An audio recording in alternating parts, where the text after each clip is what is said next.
Operation సింధూర్లో అనేక విధాలుగా దెబ్బలు తిన్నటువంటి పాకిస్తాన్ ఇప్పుడిప్పుడే నిజాలు చెప్తోంది. మొన్నటి వరకు మేకపోతు గాంభీర్యం ప్రదర్శించడమే కాకుండా జూన్ నుంచి ఆగస్టులో 2 సార్లు, అంటే ఈ 2 నెలల కాల వ్యవధిలోనే 2 సార్లు అమెరికా వెళ్ళినటువంటి ఆ దేశ సైన్యాధ్యక్షుడు ఆసిమ్ మునీర్ అయితే పిచ్చికొక్క పేలినట్లు పేలాడు అమెరికాలో. అంటే సింధు జలాలపై డ్యాములు కట్టేస్తే క్షిపణులతో పేల్చేస్తాం, అలాగే ఆ అణుబాంబులతో ఢిల్లీతో పాటు మిగతా సగం ప్రపంచాన్ని నాశనం చేసేస్తాం ఒకవేళ మా యొక్క ఉనికి గనక ముప్పు ఏర్పడితే, ఇలాంటి పనికిరాని మాటలు మాట్లాడినటువంటి ఆసిమ్ మునీరు, అలాగే సైన్యం, దాంతోపాటు షాబాజ్ షరీఫ్, వీళ్ళందరూ కూడా ఇప్పుడు ఒక్కొక్క నిజాన్ని ఒప్పుకుంటున్నారు. నిజమే, ఆపరేషన్ సింధూర్లో భాగంగా మా ఎయిర్ బేస్లు దెబ్బతిన్నాయి, అలాగే ఉగ్రవాద స్థావరాలు దెబ్బతిన్నాయి, వాటితో పాటు 130 మంది చనిపోయారు, పౌరులు కూడా అందులో ఉన్నారు అంటూ ఇప్పుడు అన్ని విషయాలు కూడా బయటికి చెప్పింది. మరో 13 మంది సైన్యం కూడా చనిపోయారు, ఇలా మేము కూడా నష్టపోవాల్సి వచ్చిందంటూ మొన్న ఆగస్టు 14 తన యొక్క స్వతంత్ర దినోత్సవ రోజు అయితే చెప్పాల్సి వచ్చింది, కొన్ని నిజాలు బయట పెట్టాల్సి వచ్చింది. వీటితో పాటు కొన్ని ఉపగ్రహాలు, అలాగే ఇంటర్నేషనల్ మీడియాకి కొన్ని నమ్మశక్యం కానటువంటి చిత్రాలు దొరికాయి, ఉపగ్రహ చిత్రాలు. దాని ద్వారా అసలు విషయం తెలిసింది ఏంటంటే, ఎప్పుడైతే పాకిస్తాన్ ఈ పహల్గామ్ దాడి చేసిందో, ఇక ఆ తర్వాతే భారతదేశం ఎలాంటి నిర్ణయం తీసుకుంటుందో తెలియక భయపడిపోయి, మొత్తానికి భారతదేశం మాత్రం ఏదైనా సరే ఇస్లామాబాద్ మీద విరుచుకుపడడానికి సిద్ధంగా ఉంది న్యూఢిల్లీ.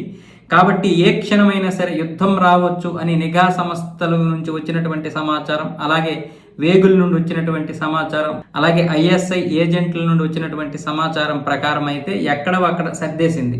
ముఖ్యంగా యుద్ధ నౌకల్ని ఇరాన్ వైపు తీసుకొని వెళ్ళిపోయి అక్కడ దాచింది. కరాచీ నౌకాస్థానంలో ఉన్నటువంటి వార్షిప్ల్ని కొన్నింటినేమొచ్చేసి కమర్షియల్ టెర్మినల్లోకి పంపించింది, కొన్నింటినేమొచ్చేసి ఇరాన్ వైపు అయితే పంపించింది అనమాట. అక్కడ ఈ యొక్క వార్షిప్లన్నింటినీ కూడా పొందుగా భద్రపరిచినట్లుగా అయితే ఈ ఆంగ్ల పత్రిక అయితే ఒక ఉపగ్రహ చిత్రాన్ని తీసుకొచ్చి అయితే చూపించింది. అంటే పాకిస్తాన్ ఎంత దాచినా నిజాలు మాత్రం ఆగవు.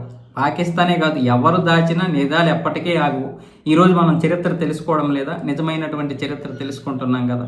అదేవిధంగా పాకిస్తాన్ ఈరోజు అన్ని నిజాలు కూడా బయట పెట్టాల్సి వస్తుంది. అంతేకాదు, ఇప్పుడు పాకిస్తాన్ నడ్డి విరిచాం కదా మన ఆపరేషన్ సింధూర్తో, ఇప్పుడు మిషన్ సుదర్శన్ చక్ర వస్తుంది. మిషన్ సుదర్శన్ చక్ర వస్తే ఇక దానికి చైనా కానీ అమెరికా కానీ ఎంత సపోర్ట్ చేసినా సరే ఇక తోక జాడించడానికి లేదు. మొత్తం చాలా పటిష్టమైనటువంటి భద్రత, శత్రు దుర్భేద్యమైనటువంటి వ్యవస్థను తీసుకొస్తున్నారు ఈ మిషన్ సుదర్శన్లో. ఈ మిషన్ సుదర్శన్ చక్ర అనేది 2032 నుంచి లేదా 2035 ఈ మధ్యలోనైతే అందుబాటులోకి వచ్చే అవకాశాలు ఉన్నాయి. సైన్యానికి ఇది గనక వచ్చిందంటే ఇక మనల్ని ఎవడు ఆపేది లేదు. ఎందుకంటే రష్యా ఏ విధంగా అయితే పటిష్టంగా ఉందో, ఇజ్రాయెల్ ఏ విధంగా అయితే పటిష్టంగా ఉందో, చైనా అమెరికా కూడా ఏ విధంగా పటిష్టంగా ఉందో, ఏది తీయడానికి లేకుండా సొంత టెక్నాలజీ కలిగి అదే విధంగా మనం కూడా అలాంటి వ్యవస్థను తీసుకొస్తున్నాం ఈ మిషన్ సుదర్శన్లో. ఎందుకంటే రేపు పొద్దున్న పాకిస్తాన్ ఒక్కటే మన మీదకి దాడికి రాదు, అమెరికా అలాగే ఇటు చైనా రెండూ కూడా ఏదో ఒక రోజు పోటీగా వస్తాయి. అంటే పాకిస్తాన్ అడ్డు పెట్టుకుని ఈ రెండు దాడి చేయొచ్చు, లేదా పాకిస్తాన్ తప్పు చేసినప్పుడు ఈ రెండు దానికి సపోర్ట్గా రావచ్చు. కాబట్టి అలాంటి టెక్నాలజీని కూడా మనం ఇప్పుడు ఎదుర్కొనే విధంగా ఇంకా ఇజ్రాయెల్లో ఉన్నటువంటి ఒక వ్యవస్థ ఏదైతే ఉందో అది న్యూట్రల్ చేస్తుంది. అంటే మొన్న ఇరాన్ వేసినటువంటి 500 క్షిపణుల్ని 498 క్షిపణుల్ని ఆపింది కదా, కానీ మనం అలా కాదు, అది న్యూట్రల్ చేయడంతో పాటు మళ్ళీ అదే శత్రు స్థావరంలోకి మిసైల్ని విడిచిపెడుతుంది అనమాట. అంటే మిసైల్తో దాడి చేస్తుంది. ఇలాంటి వ్యవస్థను తీసుకొస్తున్నారు. కాబట్టి ఖచ్చితంగా ఇప్పుడున్నటువంటి పరిస్థితుల్లో సుదర్శన్ చక్ర మిషన్ వచ్చిందంటే కనుక పాకిస్తాన్కి పగిలిపోతుంది.